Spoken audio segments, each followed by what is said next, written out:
ہم اس ایسے معاشرے میں رہ رہے ہیں کہ جہاں ہمیں کوئی نہ کوئی ایسی بات، کوئی نہ کوئی ایسا اعلان سنا دیا جاتا ہے کہ من حیث القوم ہم اس کے پیچھے بھاگ رہے ہوتے۔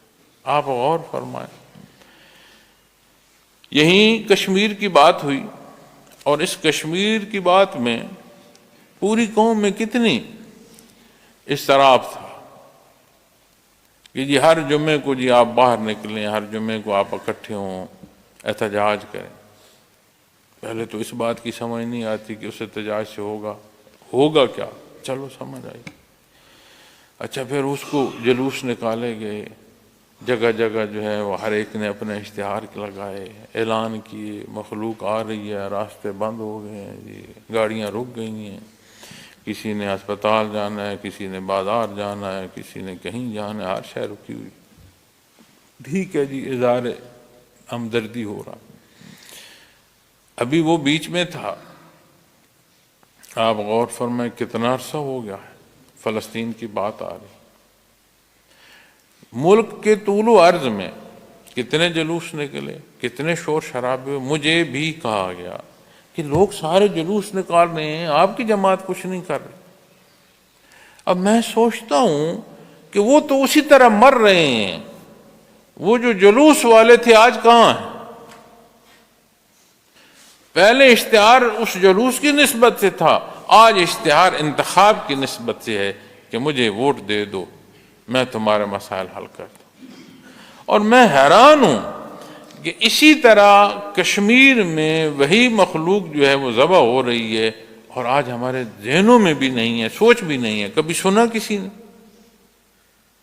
روز جو ذرائع ابلاغ دیکھتے ہو، اخبار دیکھتے ہو، ٹیلی ویژن دیکھتے ہو، یہ سوشل میڈیا پر ہر ایک بندہ اپنا خرچہ کر کے بیٹھا ہے، پیسے بھی دے رہا ہے، اور ہمارے اندر برائی بھی پیدا کی جا رہی ہے، یعنی شر بھی ہمارا ہے اور کھلے بھی ہمارے ہیں۔ کبھی سونا نام کشمیر کا؟ تو تحقیق کر کے دیکھ لو وہاں ہو کیا رہا۔ عین ہمارے اپنے ملک میں کتنے خطے ایسے ہیں جہاں آگ لگا دی گئی، اور ہمیں وہ برا یہ اچھا، وہ برا یہ اچھا، بحث ہے، ایک دوسرے کے گلے پڑ رہے ہیں۔ نہ ہم نے بحثیت انسان لحاظ چھوڑا ہے، نہ بحثیت قوم لحاظ چھوڑا ہے، نہ وطن کی بات رہی، نہ اداروں کی بات رہی۔ ہم کیا کر رہے ہیں؟ کبھی ہم نے غور کیا؟ دیکھ لو مسجدوں میں بھی بندوں کی اتنے ہیں کہ جگہ نہیں ہے، حج اور عمرے پر دیکھ لو ٹکٹ اور رہائش نہیں ملتی، تسبیحاں دیکھ لو، ہر بندے کے ہاتھ میں تسبیح۔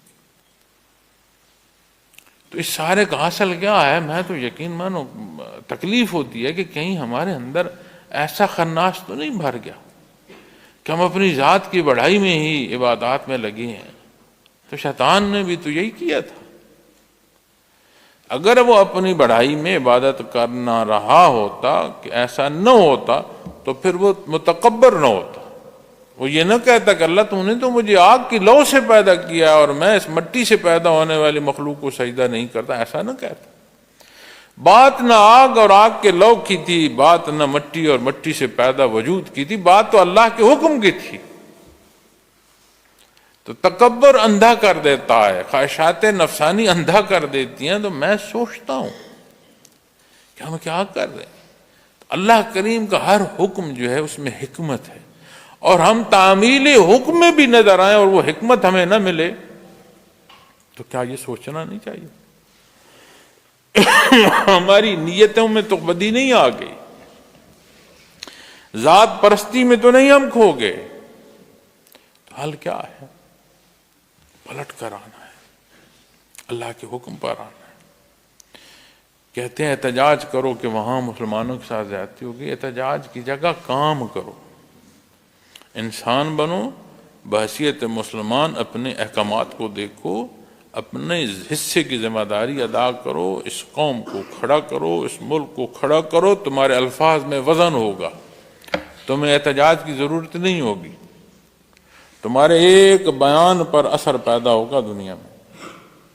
ہم کشکول لیے پھرتے ہیں، اور اللہ کریم نے جہان بھر کی دولت ہمیں دی ہے، ہم جہان بھر میں کشکول لیے پھرتے ہیں کہ ہمیں کچھ دے دو۔ یہاں تو وہ کہتے ہیں نا کہ اللہ کے نام پر کچھ دے دو، ہم تو ان سے بھی مانگتے پھر رہے ہیں جو اللہ کو نہیں مانتے کہ یار ہمیں دے دو، اور جہان بھر کی دولت اللہ نے اس خطے میں دی ہے۔ اللہ کریم ہمیں یہ ہوش دے کہ ہم یہ ادراک کر سکیں کہ ہم کیا کریں۔ اب جب میں اس موضوع کو اس پہلو سے بیان کروں تو ایک بات تو یقینی ہے کہ یہ بات ان لوگوں تک آتی ہے جن کے پاس اختیار ہے۔ ٹھیک ہے جی، صاحب اختیار اچھا کر رہا ہے یا برا کر رہا ہے، اس سے ملک پر اثر پڑ رہا ہے، لیکن جتنی میری حیثیت ہے، یعنی آج جو یہاں سے میں کلام کر رہا ہوں، میرے پاس یہ استطاعت ہے کہ میں یہ کلام کر رہا ہوں، اس کی آواز بھی معاشرے میں جا رہی ہے، کیا میں جو بول رہا ہوں میں واقعتاً اللہ کے لیے بول رہا ہوں؟